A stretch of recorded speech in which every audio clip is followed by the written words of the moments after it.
Uşağın 3 yaşı var, cümlə qurmur. Bu geç sayılırmı? Əlbəttə ki, 3 yaşlı uşağın 3 sözlü cümlə qurması lazım ikən, heç cümlə qurmaması qətiyyən normal hal deyil.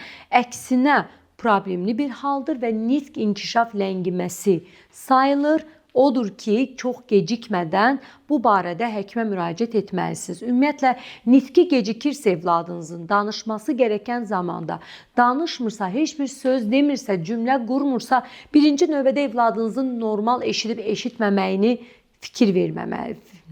Normal eşidib eşitməməyini dəqiqləşdirməlisiniz. Yəni, nitqi gecikən uşaqlara mütləq eşitmə testi etdirilməlidir. Çünki nitq inkişaf ləngiməsinin çox zaman səbəbləri eşitmə problemləri ola bilər. Ola bilər sizin evladınız əvvəl eşidirdi, heç bir problemi yox idi.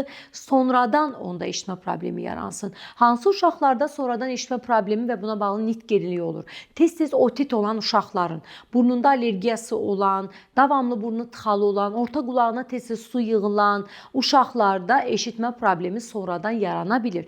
Bundan başqa bəzi dərmanlar eşitmə itirilməsinə səbəb ola bilir. Amikotin, gentamicin, kimi ototoksik, nefrotoksik dərmanlar uşaqda eşitmənin itirilməsinə və buna bağlı nitq geriliyinə səbəb ola bilir. Belə ki, dəyərli valideyn, evladınızın yaşı 2 yaş, 3 yaş, 4 yaş hələ də cümlə qurmursa, bu nitq inkişaf geriliyi sayılır. Onun babası da gec danışıb, dayısı da, nənəsi də, bacısı da gec danışıbdır deyə vaxt itirməmək, zamanında mütəxəssisə müraciət etmək vacibdir. Mövzu haqqında ətraflı məlumat və əlaqə üçün 055 703 27 79 nömrəsi ilə əlaqə saxlaya bilərsiniz.